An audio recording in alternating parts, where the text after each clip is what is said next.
Gina, Gue Ivana, kembali lagi di. jadi scientist.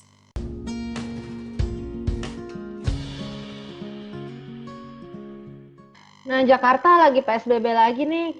Di masa-masa sekarang ini, kebayang nggak sih kalau misalnya kita harus lockdown dan nggak ada teknologi itu gimana?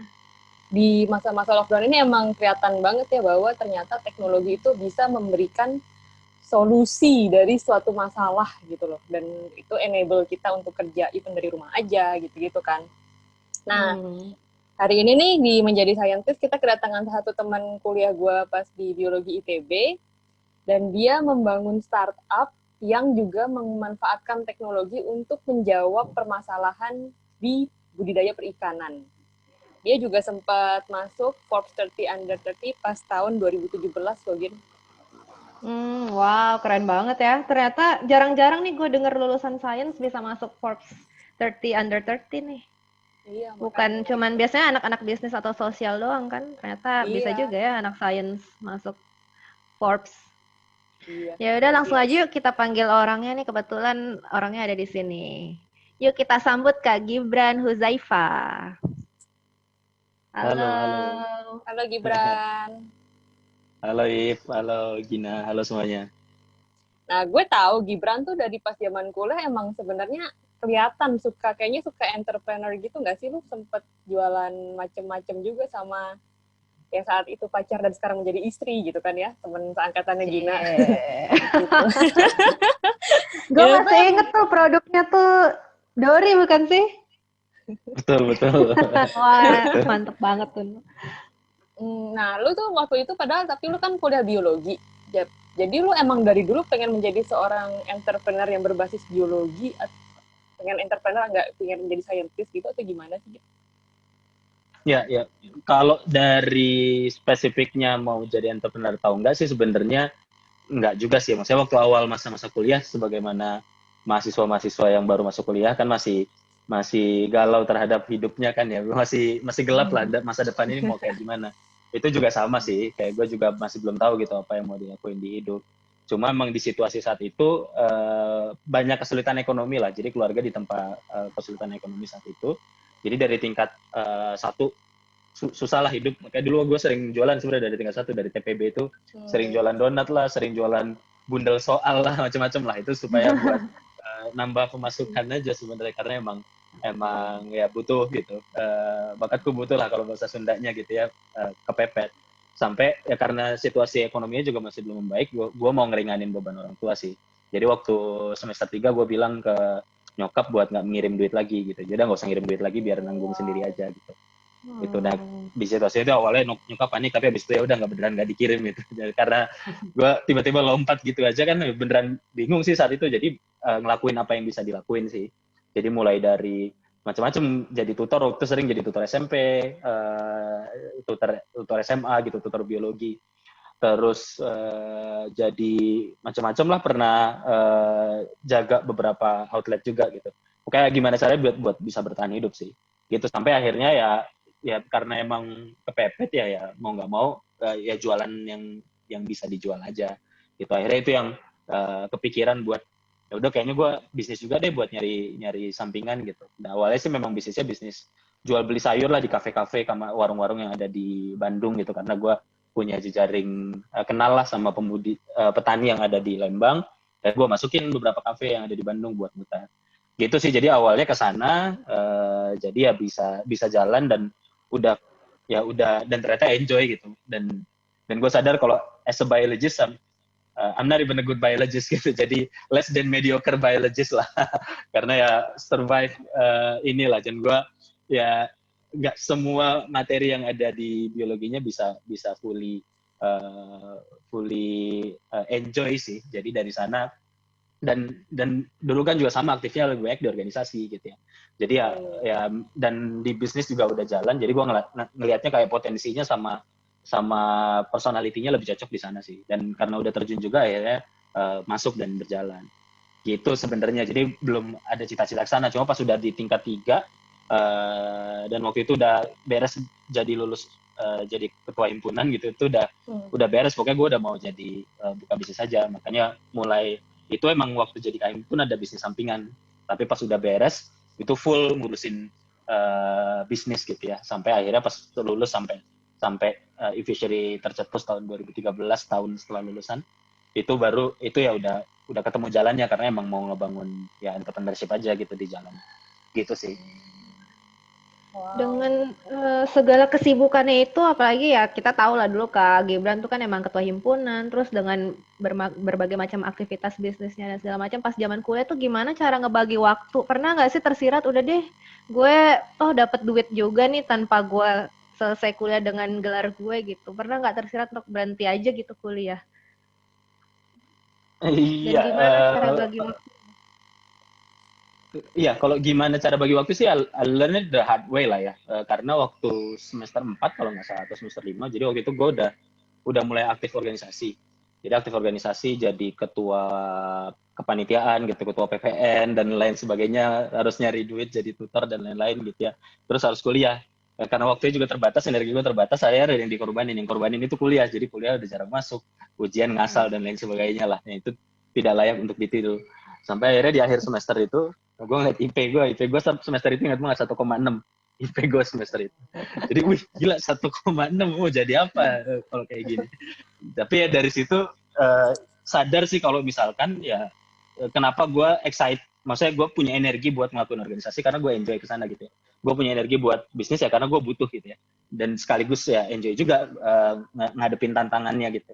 Tapi waktu di perkuliahan ya motivasinya yang belum fit sama motivasi personalnya. Itu yang gue coba cari gitu ya. Kira-kira kenapa gitu. Dan yang ya gue cuma butuh motivasi itu sih. Dan akhirnya ya maksudnya why-nya dulu lah. Why-nya dulu gue dapet. Kalau why-nya udah dapet sih baru nanti how-nya gue pikirin.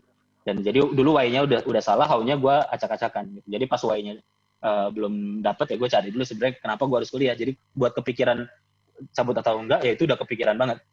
Apalagi ya di cekokiwi Bill Gates aja drop out, Mark Zuckerberg drop out, gue bisa drop out juga.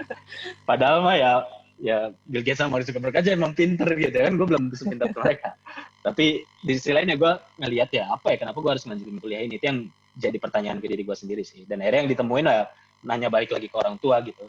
Gue masuk ke sini karena ya pengen ngebagain orang tua lah.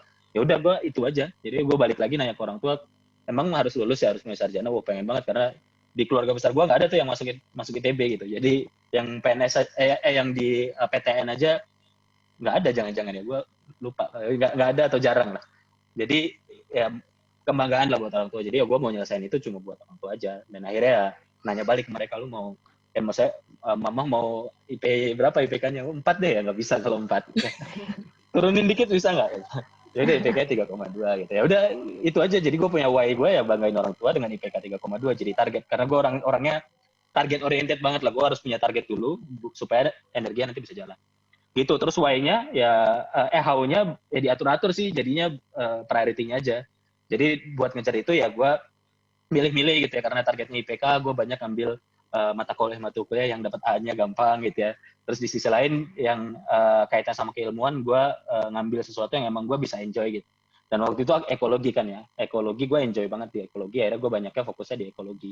Jadi ya di sisi itunya, dan waktu itu akhirnya jalan gitu, organisasi bisa jalan, gue tetap bisa nyari duit, ya kuliah juga masih tetap bisa lancar gitu. Pas lulus gue IPK-nya 3,21 gitu, jadi ngelewatin target sedikit lah gitu. Dan dari segi maksudnya mahasiswa, sebagai mahasiswa dan biologis dia pernah nerbitin paper dan terbitin juga ke beberapa konferensi internasional, jadi udah checklist lah. Jadi ya oke, di bagian ekologi bentang alamnya gue udah ngelewatin itu.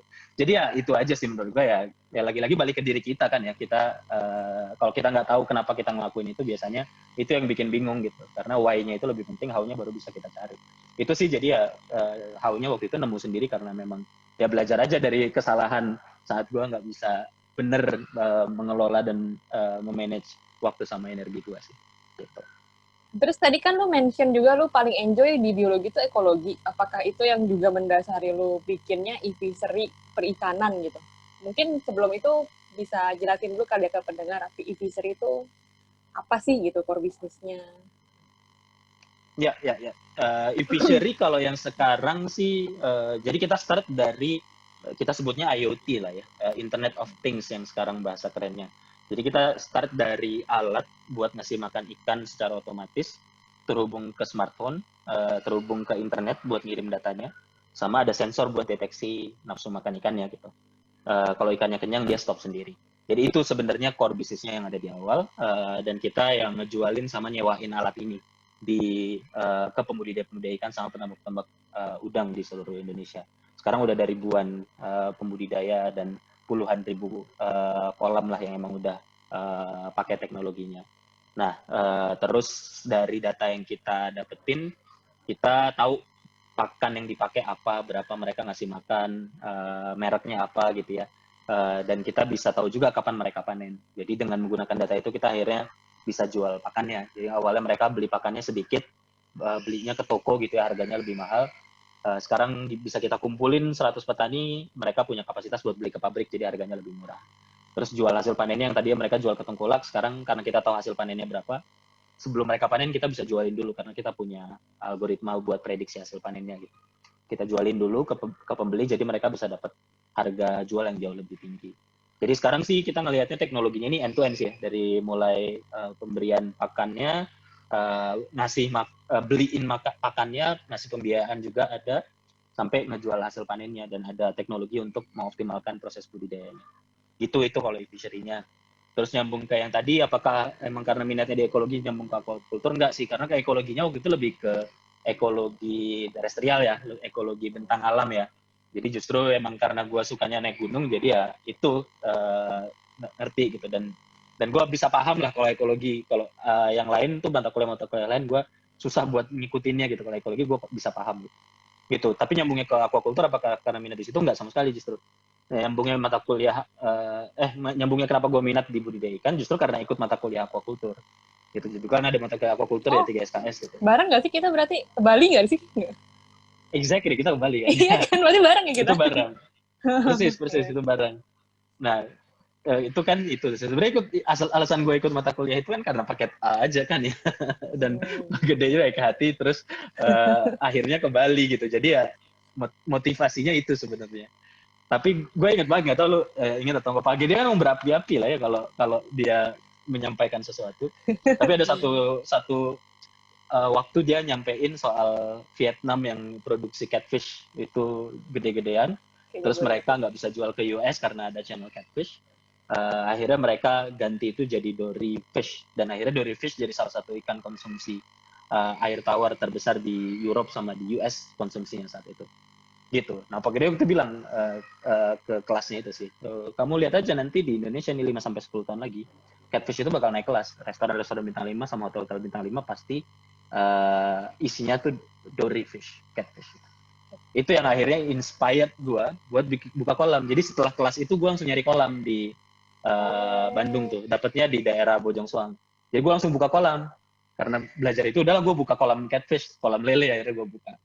Gitu. Akhirnya buka kolam lele, gue susah ngejualnya karena jualnya harus ke tengkulak, harganya tipis.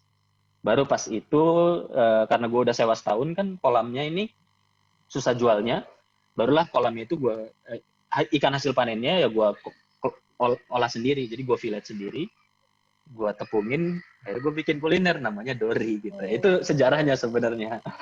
Dari mata kuliah jadi, itu. Akhirnya karena gue baru tahu tuh dory itu ternyata Kak Gibran mengembangbiakan ikannya sendiri. Gue pikir dulu beli di pasar itu ikannya.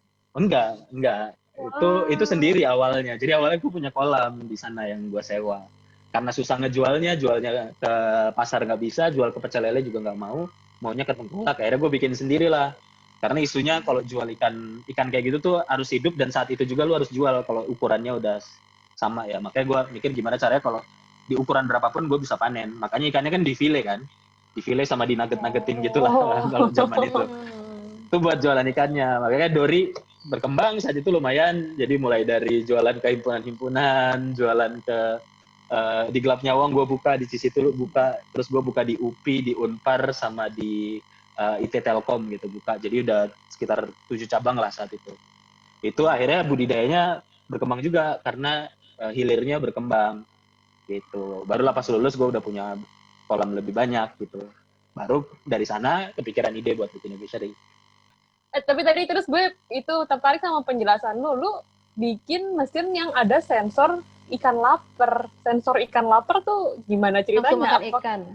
Iya, kayak Betul, apakah ada betul. ilmu biologi terlibat di situ, terus bekerja sama anak, I don't know, mesin elektro atau gimana itu? Iya, iya. In a way sih gitu ya. Jadi di awal waktu gue bikin mesinnya, sebenarnya mesinnya ini buat ngasih makan ikan aja. Otomatis. Jadi di jadwal gitu. Lu jadwal jam 3 ngasih makan berapa, jam 4 ngasih makan berapa gitu-gitulah. Jadi berdasarkan penjadwalan. Sampai pas akhirnya udah ada customer deploy, terus customer ya bukan protes ya, ngasih feedback lah ke kita. Pak, ini mesinnya memang bagus gitu ya. Cuma kalau misalnya saya masih tetap mending pakai orang katanya. Kenapa pakai orang, Pak? Orang kan paling cuma nggak bisa ngasih makan 2 sampai 3 kali sehari gitu ya. Mesin bisa ngasih makan 50 kali sehari gitu. Ya memang begitu, tapi kalau orang seenggaknya dia bisa ngelihat ikannya ini respon atau enggak bahasa dianya gitu. Kalau ikannya udah kenyang kan dia bisa stop sendiri. Sementara kalau mesin saya ngasih 10 kilo, ikannya ternyata nggak makan, dia bakal tetap ngasih 10 kilo gitu. Makanya si pembudidaya itu bilang ke gue, bikinin robot lah Pak yang buat nengokin mesinnya. Dia bilang kayak gitu ke gue. Jadi oh menarik juga idenya. Jadi dari situ yang kepikiran. Apakah ada nyambung di biologi? Sebenarnya nggak juga sih. Cuma mindsetnya lah ya. As a biologist ya kita tahu kalau apapun yang ada di fisiologi kita itu akan reflect ke behavior-nya gitu kan ya. Jadi ya kalau lu lapar ya gue bakal lebih agresif gitu misalnya, itu bisa nampak sih.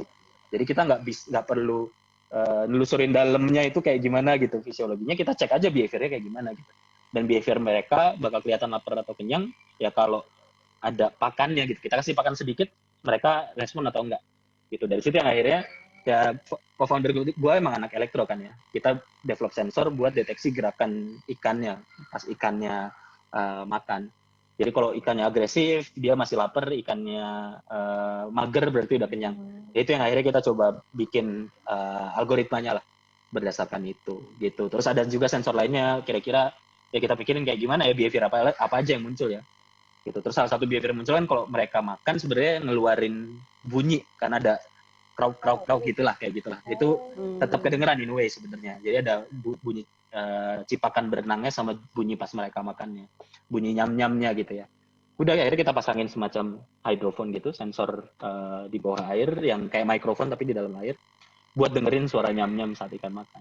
Gitu. Terus kita ngembangin algoritmanya. Gitu sih. Jadi kalau bilang pure biology-nya dapat atau enggak. Tapi mindset-nya dapat lah. Tapi yang real science-nya sebenarnya enggak langsung ya masuk kan. Kita ngelakuin tesnya juga gitu, yang pengembangan satu metodologi risetnya sampai akhirnya kita ngedapetin datanya ada gitu basic science-nya gitu sih. Ini kan aku baca-baca nih artikel penelitian gitu, kebanyakan mereka menunjukkan mereka bilang bahwa 90% dari new startup itu tuh gagal. Nah, kalau Kak Gibran Fishery sendiri gimana suka dukanya? Banyak banget sih ya, apalagi kita kan sebagai startup kita udah 7 tahun lah, dari 2013 akhir ya, hampir 7 tahun. Dan di umur startup itu 7 tahun udah tua lah. Jadi kita ini kayak second wave-nya startup, yang first wave-nya yang sekarang udah jadi unicorn tuh Gojek, Tokopedia, Bukalapak itu first wave-nya. Ya kita di second wave-nya lah, startup yang sekarang lagi dibikin dan udah lumayan gede gitu, kayak Ruang Guru dan lain sebagainya gitu ya. Nah, itu dirinya barengan lah, kita di tahun-tahun itu kita bisa, dirinya tahun 2013-an, 2014-an. Gitu. Nah, nyambung ke sana, kita sebenarnya karena kita second wave, kita ngelihat banget sih statement 90% startup gagal itu valid gitu. Bahkan lebih dari 90% startup yang gagal gitu. Dan karena apa ya? Karena memang ya isunya either di marketnya itu nggak fit dan mereka nggak bisa big enough dan fast enough buat numbuhin itu, maupun ya isu yang investment ya akhirnya mereka stop karena bisnisnya nggak cukup sustainable lah itu. Kalau di experience kita buruk-buruknya banyak sih. Jadi di awal-awal, maksudnya bayangin aja secara common sense gitu ya. Kita jualan alat buat ngasih makan ikan dikendalikan dari HP, Internet of Things gitu ya, ke pembudidaya ikan lele, pembudidaya ikan nila di desa-desa yang mereka HP aja nggak punya. Gitu. Dan selama 20 tahun, 30 tahun mereka ngasih makan pakai tangan. Gimana caranya lu jualan kayak gitu? Itu kan susah banget, challenging banget gitu. Kita jualan ke market, jualan produk ke market yang nggak pernah pakai produknya dan mereka bahkan nggak punya smartphone, nggak ngerti teknologi dan lain sebagainya, sangat tradisional. Nah, itu yang kita ya struggling di bagian-bagian awalnya sih, beneran nemuin traction ya, dapetin customer lah, satu-satu didatengin dan lain sebagainya. Dan itu yang ya beneran struggling sampai akhirnya di satu titik sebelum kita dapat funding itu, kita walaupun kita udah dapat project saat itu ya, dan projectnya pembayarannya telat, itu selama 9 bulan berturut-turut, ya, founder-foundernya itu nggak ngambil gaji, terus kita beneran mencairkan semua aset yang kita punya sama tabungan yang kita punya buat ngegaji karyawan kita. Karyawannya waktu itu sih baru 7 orang doang gitu karyawan kita gitu. Jadi foundernya nggak ngambil gaji, kita ya ngambil pecahin tabungan, semua aset yang kita punya dijual atau disekolahin lah, supaya nanti bisa dapat cash untuk bayar gaji selama 9 bulan berturut-turut. Itu terus ya selama 9 bulan itu hidupnya dari kredit card aja sih, beneran beli apa-apa dari kredit card, beneran kayak karena kita duit yang kita punya semua buat bayar karyawan, ya kita hidup dari pinjaman gitu, dari kredit card. Ya kredit cardnya udah max out lah. Di bulan-bulan ke-8 ke-9 tuh kita udah ya tebak-tebakan siapa yang nagih nih, bank mana nagih ke siapa gitu. Karena saking itunya, saking miserable-nya gitu ya. Terus akhirnya di bulan ke-9 udah habis banget duit udah habis, kredit card udah max out semuanya, utang kita udah banyak gitu ya. Dan project sama funding kita masih belum dapat sama sekali gitu. Dan kita udah nggak bisa punya apapun gitu. Beneran kekayaan kita itu udah minus gitu ya. Jadi udah nggak punya apapun. Jadi dari situ ya gue langsung manggil karyawan-karyawannya, terus bilang ya udah gue nggak bisa bayar kalian bulan ini gitu. Tapi kalau kalian masih mau bertahan di Fishery, datang di bulan depan dan gue jamin Fishery masih bisa berdiri. Tapi kalau kalian mau kerja di tempat lain, ya silakan. Gitu. Jadi udah. Dan yang surprisingnya sih, besok akhirnya mereka tetap datang ke kantor dan tetap kerja seperti biasa sih. Jadi dan bulan itu mereka kerja nggak dibayar gitu. Dan itu yang kita bisa lewatin ya. Dan setelahnya sih urusan cash yang kayak gini berulang-ulang kali lah yang bisa kita jalanin. Tapi ya we were much stronger juga di sisanya. Tapi itu yang di tahapan awal yang menurut gue tahapan yang paling susah sih, di mana kita masih belum dapat customer, belum dapat funding, idenya ini masih belum tahu gitu ya, beneran bisa jalan atau enggak gitu. Jadi as an entrepreneur, lu ditantang banget mentalnya gitu, lu bisa jalan ini atau enggak. Jadi lu ngeraguin diri lu sendiri kan, gila gue nggak bisa ini bener gak ya, jangan gue salah nih, apa gue stop aja ya, atau gue ini aja. Itu kan pressure internalnya jauh lebih berat gitu, di pas lu ngeliat employee lu juga, waduh gitu, gue masih belum bisa gajian dan lain sebagainya gitu. Terus milestone apa yang lo capai sampai bisa survive sampai sekarang? Dan kayak how did you get out from that situation gitu? Apa yang terjadi gitu? Ya, yang pertama sih emang yang paling penting, namanya juga bisnis ya. Gimana caranya produk lu ya dapat customer yang mau bayar sih. Jadi di awal itu ya istilah kerennya kan product market fit ya. Jadi ya produk yang lu bangun sama problem solution fit lah ya. Produk yang lu bangun sama marketnya itu udah ketemu. Jadi akhirnya ada transaksi, dan itu yang akhirnya bisa generate value kan ya. Lu bisa dapat revenue dari itu, value-nya bisa naik gitu ya. Dan customer juga bisa dapat value karena dia pakai produk lo. Nah di bagian itu yang sebenarnya milestone terbesarnya yang tadi di awal gue mention tadi, susah banget. Jadi di awal buat ngedapetin satu pembudidaya petani ikan lele gitu ya, buat pakai satu fishery aja, itu tuh puluhan hari, 93 hari gue inget buat dapetin mereka satu. Jadi gue harus datang tiap hari buat akhirnya mereka mau pakai gitu. Jadi milestone-nya itu pasti kita udah ngelewatin, dan akhirnya mereka mau gitu ya, mau pakai, dan itu akhirnya ya tantangan selanjutnya gimana cara kita nemuin model yang pas buat nge-scale itu gitu. Jadi ya yang kebetulan kita dapat funding kan ya dari venture capital di tahun 2015 akhir, dapat funding ya, kita ngulik lah bisnis model yang pas buat kita ngebangun funding, mastiin dana yang funding ini bisa masuk ke growth-nya sih, dan ngebangun operasional model yang akhirnya bisa scalable lah gitu. Akhirnya kita bikin model waktu itu, kita sebutnya sih feeding as a services lah. Jadi mereka bayar biaya bulanan untuk biaya pemberian pakan lah, simpelnya. Jadi simpelnya sewa lah, alatnya disewa, mereka bayar bulanan. Tapi ini akhirnya subscription model bisnisnya gitu ya, yang akhirnya tiap bulan kita bisa generate sesuatu gitu. Dan akhirnya ya udah, dari kita udah dapat modelnya, kita gimana caranya kita numbuhin itu bisa lebih cepat gitu. Modelnya udah ketemu yang itu scalable, tapi dari 1 sampai 10 ke 10 gitu, itu naikin 10 kali lipat, itu kan beda lagi. Lo harus punya tim yang kuat, distribution channelnya harus udah kuat, marketing sama brand lo harus kuat gitu, strategi lo harus beneran fokus gitu. Itu yang jadi tantangan juga. Lo harus butuh funding juga lebih banyak, dan lo butuh fundraising juga ke investors gitu. Itu juga yang Mas ada kita close series A gitu. Yang baru ini kan kita juga baru close series B juga ya. Jadi kalau tantangannya sekarang ya maksudnya sih lebih ngebuka economies of scope lah ya, bahasanya scope kita jadi diperluas.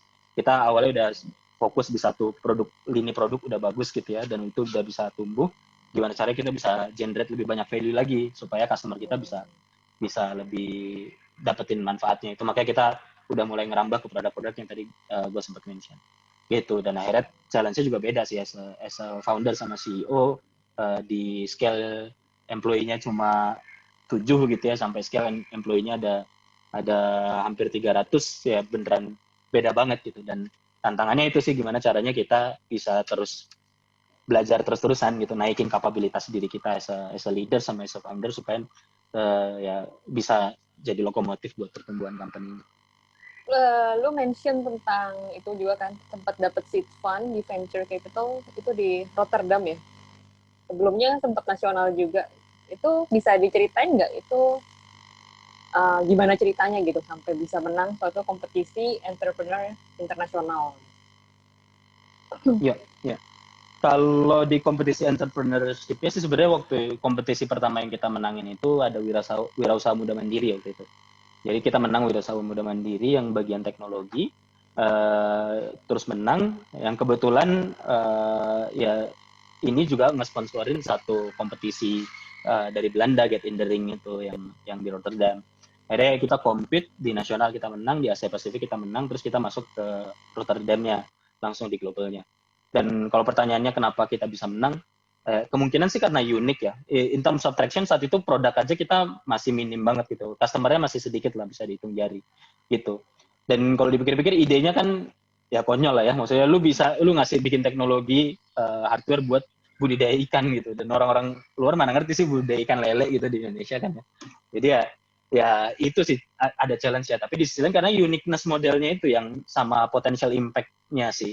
Karena kalau dari kompetitor kita yang lain, maksudnya kompetitor di kompetisinya ya, bukan di marketnya, itu saat itu ya kalau nggak ya model-modelnya kayak Uber tapi di negara tertentu gitu ya, atau model kayak Dropbox tapi di negara tertentu. Jadi it's the same idea, traction-nya jauh lebih gede, mereka udah dapat funding, tapi ya boring gitu, idenya gitu-gitu aja gitu, dan potential impact-nya juga nggak gede. Sementara kalau kita saat itu saya bisa gede kan, impact buat sosialnya, buat masyarakatnya bisa lebih gede. Dan itu sih yang kayaknya waktu itu bisa bikin kita menang ya. Terus paling yang nyambung ke seed funding tadi, sebenarnya waktu kita dapat menang itu kita nggak dapat funding dari sana sebenarnya. Jadi waktu itu emang ditawarin funding, cuma valuation-nya nggak cocok lah. Valuation-nya menurut kita terlalu kecil, jadi kita pass. Tapi kebetulan aja waktu di Rotterdam ada satu venture capital yang ngontak via email karena dia lagi googling startup yang ada di perikanan. Ada dapat nama kita, terus ngajak call. Dia basisnya di Utrecht. Kebetulan lah gue ada di Rotterdam, udah ketemu aja in person ya. Ya gue langsung ke Utrecht dan kita bisa ketemu. Dan dari situ yang ya long story short, mereka akhirnya dapat investment sih. Jadi kebetulan sama-sama dari Belanda, tapi bukan karena kompetisi itu, dan mereka juga tahu kita bukan dari kompetisinya gitu. Gue pikir dari kompetisinya, ternyata enggak. And you get to say no ya ternyata competition-nya. Kenapa? Jadi dari kompetisi itu lu dapat apa gitu Gibran setelah menang? Dapat ketenaran. Luar biasa memang. Tapi exposure-nya tuh ya lebih besar dibanding yang gue kira loh. Maksudnya kalau lu datang kompetisinya ya kompetisinya global scale, tapi ya it's okay lah, it's a good competition lah gitu. Tapi pas dari sana ya somehow yang kesebar beritanya itu kalau officially dapat $1 juta gitu. Akhirnya kesebar lah beritanya, masuk ke sana, medianya nerbitin sampai ke media-media nasional kan, nerbitin juga ke sana, media lokal juga nerbitin. Jadi kita tenar banget itu saat itu. Tapi orang taunya kalau kita dapat duit banyak gitu, dapat duit ya $1 juta gitu. Jadi pas balik lu udah tajir ya, dapat funding ya. Kagak, kita masih miskin aja gitu perasaan. Belajar dari mananya gitu. Tapi tapi karena tadi udah orang-orang taunya kayak gitu, persepsi terhadap company kita jadi lebih bagus sih. Jadinya kita bisa pas kita actually close the funding, kita dapat valuation yang kita mau. Iya. Lu ketenaran dapat banget sih, Gip. Gue waktu itu ikut pameran di mana, wow, muka Gibran kayaknya di gitu. Wow, temen gue tuh dulu kahim gue. Wah, mantap. Jadi tetangga ya. Terus kira-kira ada tips nggak nih buat teman-teman yang lagi nyari seed funding juga?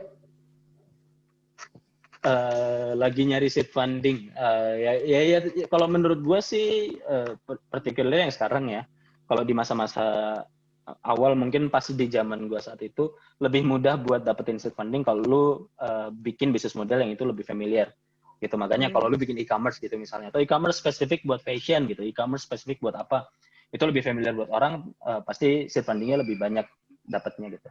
Tapi jujurnya orang-orang yang saat itu, startup yang saat itu dapat seed funding, mereka niche di e-commerce tertentu yang sekarang nggak survive juga sih anyway. Jadi ya akhirnya sekarang shifting sih, banyak yang dapat funding itu ke startup-startup yang itu baru gitu, beresin vertikal sama isu-isu yang nggak kepikiran sebelumnya gitu, dan itu unik. Makanya healthcare yang clearly kontekstual lah ya, healthcare sekarang itu dapat funding banyak. Logistik gitu ya, sekarang bisa dapat funding banyak. Ada beberapa startup yang agriculture gitu, sekarang dapat funding banyak di seed funding.